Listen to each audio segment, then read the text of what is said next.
Pagdating sa barangay at SK eleksyon, mas mainam po pag ikaw ay inendorso ng inyong municipal mayor. Isang tabi na po natin itong ang barangay ay non-partisan dahil hindi na po natutupad yan. Bagkus ang barangay po ngayon ay napolitika na. Yan po ang katotohanan.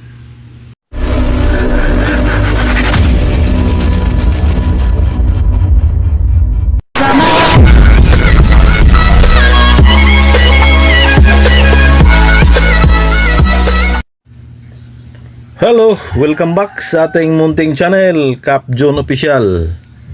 Araw ng Martes, Pizza 23 sa buwan ng Hunyo mga kapobre. Panibagong araw, panibagong biyaya, panibagong asa, panibagong lakas, and of course, panibagong vlog mga kapobre. For today's vlog, barangay at SK election na naman. So for today's vlog, another tips sa ating mga aspirant at incumbent na mga barangay official. So ang pag-usapan natin ngayong araw ay kung ikaw ay tatakbong barangay chairman. So umpisahan na natin.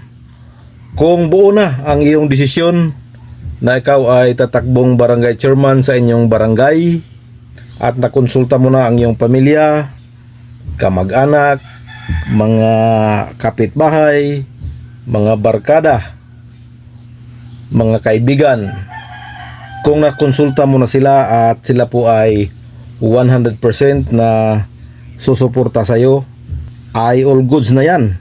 Pero ito po ang pinaka-importante na tips mga kapobre. Kung ikaw ay tatakbong barangay chairman ngayong darating na November 2, 2026, mas maganda at mas madali mong may panalo ang pagiging barangay chairman kung ang pagtakbo mo ay may basbas ni mayor. So yan po ang katotohanan. Pag manok ka ni mayor ay mas malaki ang porsyento na ikaw ay mananalo mga kapobre. Hindi na po natin maipagkaila ngayon mga kapobre, kahit na sinasabing ang barangay election po ay non-partisan, pero hindi na po yan nasunod ngayon dahil karamihan at halos lahat ng mga barangay official ngayon ay mayroon na pong mga padrino, at yan po ay ang mga mayors, gobernador at congressman. Yan na po ang kalakaran ngayon mga kapobre. Dahil pag hindi ka sasandal sa mga malalaking politiko ay mahirapan ka po mga kapobre. Yan po ang realidad ngayon. Kaya mas maganda pag ikaw ay tatakbong barangay chairman, dapat inendorso ka ni mayor. Malaking bagay po yan mga kapobre. Ito po ang advantage pag inendorso ka ni mayor. Pwede mo yang gawing pambato sa panahon ng kampanya. Sabihin mo sa iyong mga kabarangay na pag ikaw ang nanalo bilang barangay chairman ay maliwanag pa sa sikat ng araw na mas maraming proyekto ang darating sa inyong barangay dahil ikaw ay tao ni mayor at ikaw ay inendorso. Sa makatuwid po, mas madali ka lang makalapit kay mayor. Kaya yung mga kabarangay mo pag narinig nila yan ay parang maengganyo yan dahil yan ang gusto ng ating mga kabarangay, na mayroong makitang mga proyekto ang mga nakaupong mga barangay official. Kaya yan ang pinaka-advantage pag ikaw ay endorso ng mayor. Higit sa lahat po, yung financial aspect ay medyo lamang ka dahil panigurado ay babakapan ka ni mayor pagdating sa pinansyal.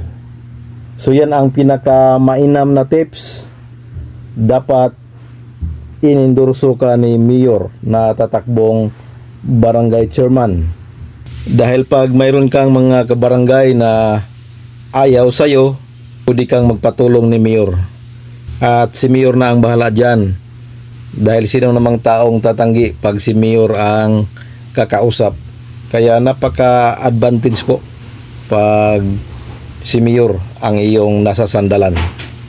Hawak kasi niya buong munisipyo. At yan po ang gusto ng ating mga kabarangay, na dapat yung namumuno sa barangay ay madali lang makalapit sa mayor or makalapit sa munisipyo. Dahil alam naman natin na limitado ang budget sa barangay, kaya pag may problema ang mga kabarangay mo, ay matik na yan, papunta ka sa munisipyo at doon ka ni Mayor manghingi ng ayuda or tulong. At yan po ang hinahanap na ating mga kabarangay, yung mga barangay officials na madali lang makalapit sa munisipyo.